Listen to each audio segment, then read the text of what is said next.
Content മാത്രം ചിന്തിക്കുന്നതാണ് പ്രശ്നം. അവരുടെ എത്തിക്സ് ഉണ്ട്, അതിലേക്ക് വരേണ്ടതായിട്ടുണ്ട്. ഞാൻ നേരത്തെ പറഞ്ഞൊരു നമുക്കൊരു സിസ്റ്റം ഫെയിലർ ഉണ്ടെന്ന് തോന്നുന്നു. കാരണം നമുക്കറിയാം കുട്ടികൾക്കെതിരായിട്ടുള്ള അതിക്രമങ്ങൾ കേരളത്തിലൊക്കെ കൂടുതലായിരുന്നു.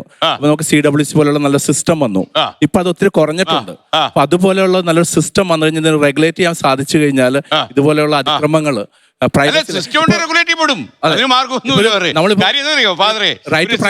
ഒരു സ്ഥാപനം നമ്മുടെ നാട്ടിൽ വന്നാൽ അതിപ്പോ ഡൽഹിയിലായാലും കേരളത്തിലായാലും വന്നു കഴിഞ്ഞാൽ ആ സ്ഥാപനം ഇപ്പൊ നന്ദകുമാർ ഒരു യൂട്യൂബ് ചാനലിലൂടെ എന്തെങ്കിലും നാട്ടുകാരെ കുഴപ്പമുണ്ടാക്കുന്ന ഒരു സാധനം ഇട്ടാൽ അത് തെളിയിക്കപ്പെട്ടാൽ ആ യൂട്യൂബ് ചാനൽ പോവും.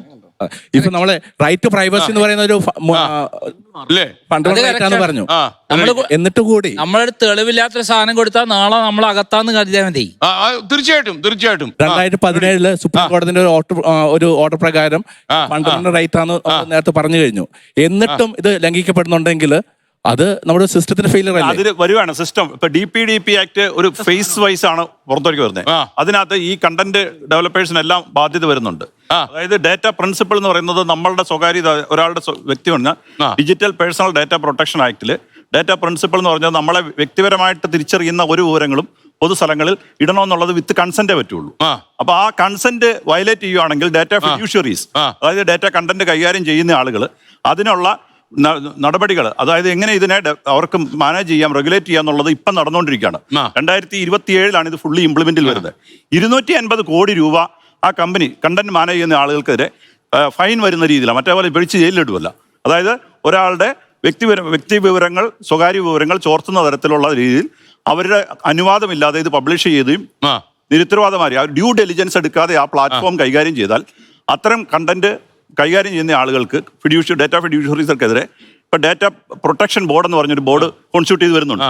250 crores ഫൈൻ വരും. അപ്പൊ നമ്മളിപ്പോ പറഞ്ഞതിൽ ഈ പബ്ലിഷ് ചെയ്യുന്ന കണ്ടന്റ് ഡെവലപ്പ് ചെയ്യുന്നവര് പബ്ലിഷ് ചെയ്യുന്ന മീഡിയാസ് ഉണ്ട്, അല്ലെങ്കിൽ അവരുടെ ഇന്റർമീഡിയറീസ് ഉണ്ട്. അപ്പൊ മെറ്റ പോലെയുള്ള അല്ലെങ്കിൽ അവർ കുറച്ചുകൂടെ മോണിറ്ററിങ് കുറച്ചുകൂടെ ശക്തമാക്കേണ്ടി വരും. ഇപ്പൊ പറയുന്നത് എന്താണെന്ന് ചോദിച്ചാൽ നമ്മൾ എന്ത് കണ്ടന്റ് കൊടുത്താലും അവർ പറയും ഞങ്ങളുടെ പോളിസി പ്രകാരം ഇത് വയലേഷൻ അല്ല.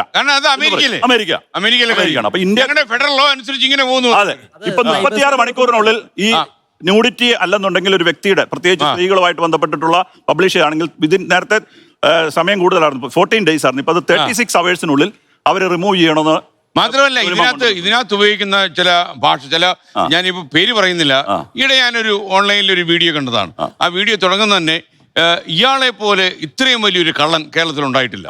ശരിക്കും ഒരു മാധ്യമത്തിൽ അത് ഒരിക്കലും ഉപയോഗിക്കാൻ പാടില്ല. പക്ഷേ അദ്ദേഹം പരമ സ്വതന്ത്രനായിട്ട് അത് ഉപയോഗിക്കുക ഒരാളെ കുറിച്ച്. ഈ പറയുന്ന ആൾ കുറച്ച് കുഴപ്പമാണ്, സംഭവിച്ചില്ല. പക്ഷെ എന്നാലും ഇത്രയും വലിയ അർഹത അദ്ദേഹത്തിന് ഇല്ല. അങ്ങനെ പബ്ലിഷ് ചെയ്തിട്ടുണ്ട്.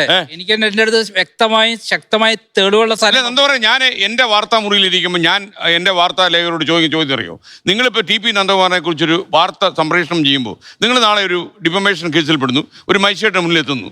അപ്പോൾ മജിസ്ട്രേറ്റ് ചോദിക്കുന്നു എന്ത് തെളിവ് വെച്ചാണ് നിങ്ങളിത് ചെയ്തത് എന്ന് പറഞ്ഞാൽ നിങ്ങൾക്ക് കൃത്യമായി നിയമം അനുശാസിക്കുന്ന കാര്യങ്ങൾ മറുപടി പറയാൻ പറ്റും. സമ്മതിച്ചു.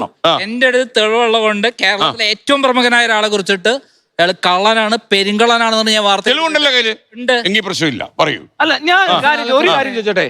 ഈ നമ്മൾ ഈ പ്രൈവസി ഈ സീൻ പറയുമ്പോഴേ ഒരാളുടെ പേഴ്സണൽ ചാറ്റ്, ഇപ്പൊ ഈ രാഹുൽ മാങ്കുടത്തിന്റെ കേസ് വന്നപ്പോ അയാള് പലയിടത്തും ചാറ്റ് ചെയ്തതിന്റെ അത് പ്രൈവറ്റ് ചാറ്റാണ്, അതെടുത്ത് പെമ്പിള്ളേർ പബ്ലിഷ് ചെയ്തേക്കുക. അത് ഒഫൻസ് അല്ലേ? കോൾ റെക്കോർഡിങ് ചെയ്യുന്നതും അല്ല ഉള്ള അങ്ങനെ ചെയ്യരുത്. അത് പക്ഷെ ഇവിടെ പ്രോത്സാഹിപ്പിക്കുന്നുണ്ട്. ഇവിടെ ഇതുപോലെ പ്രോത്സാഹിപ്പിക്കുക. ഇത് ആർക്കും അറിയത്തില്ല. എല്ലാരും പറഞ്ഞു കൊള്ളാം മോളെ സൂപ്പർ, എന്നിട്ട് അതിനകത്ത് ലൈക്ക്. ആരാണ് ഇത് പ്രോത്സാഹിപ്പിച്ചത്? അപ്പോ ഇതേ കാര്യങ്ങളെല്ലാം ഇവിടെ പ്രോത്സാഹിപ്പിച്ച് വെക്കുന്നുണ്ട് പല മീഡിയാസ്. മലയാള മനോരമയ്ക്കകത്ത് രാഹുൽ മാങ്കുടത്തിന്റെ ആ പോസ്റ്റ് വന്നു. അതെങ്ങനെ സംഭവിക്കുന്നു? മെയിൻ സ്ട്രീം അപ്പൊ എന്താ ചെയ്തത്? ഇവർക്ക് എന്താ നിയമം അറിയോ? നമ്മള് ഈ വേലി ചാടിയാൽ വേലി ചാടാതിരിക്കാനുള്ള വകുപ്പുണ്ടാവും. അത്രേ ഉള്ളൂ. വേലി വേണം. അല്ല, ഇവിടെ ഇത് കോടതിയിൽ എത്തിയാൽ രേഖയാണ്. ആ രേഖയായാൽ പിന്നെ കോടതിക്ക് കൊടുക്കാം. അതെന്തിനാ പബ്ലിഷ് ചെയ്യുന്നേ? അല്ല, കോടതിയിൽ എത്തിയാൽ രേഖയാണ്. കോടതി എത്തിയിട്ടില്ല. ഇദ്ദേഹം പറയുന്ന കാര്യം കോടതിയിൽ എത്തിയിട്ടില്ല. കോടതിയിൽ എത്തിക്കാൻ വേണം, തെളിവ് വേണം. അല്ലാതെ ഇത് നാട്ടുകാർ കാണിക്കാനാണ് ഇത് ഉണ്ടാക്കുന്നത്. കുറച്ച് നാളുകൾക്ക് മുന്നേ ഈ നന്ദകുമാർ എന്ന് പറയുന്ന ആ ഒരു ചേട്ടൻ ഒരു കേസ് ഉണ്ടായിരുന്നു അല്ലേ? ആ ഒരു കേസ് ഉണ്ടായിരുന്നു. ഒരു നടിക്കെതിരെ ഒരു എന്തോ ഒരു സംഭവങ്ങൾ പുറത്തു വിട്ടേനല്ലേ? അതും സ്വകാര്യതയിലേക്ക് കടന്ന് അല്ല, ഇന്റർവ്യൂവിൽ പറഞ്ഞ കാര്യം മാത്രമേ ഞാൻ പബ്ലിഷ് ചെയ്തില്ല. ഒരു നടിയെ പറ്റി അല്ലല്ല, ഒരു കോടതി അതുകൊണ്ടാണ് പറഞ്ഞത് ഇതിൽ തെളിവില്ല. വിട്ടോ അല്ല അത് ഇവിടെ ചർച്ച ചെയ്യണം. ആദ്യത്തെ അത് കഴിഞ്ഞില്ലേ, പ്രൊസീജിയർ കഴിയല്ലോ. ഓക്കെ. അതായത് ജാമ്യത്തിന് വന്നപ്പോൾ കോടതിയിൽ രേഖ ഹാജരാക്കി. അവരെ ഇന്റർവ്യൂവിൽ പറഞ്ഞ കാര്യം മാത്രമേ ഞാൻ കോട്ട് ചെയ്തിട്ടുള്ളൂ. അതെനിക്ക് പബ്ലിഷ് ചെയ്യാൻ അവകാശമുണ്ട്.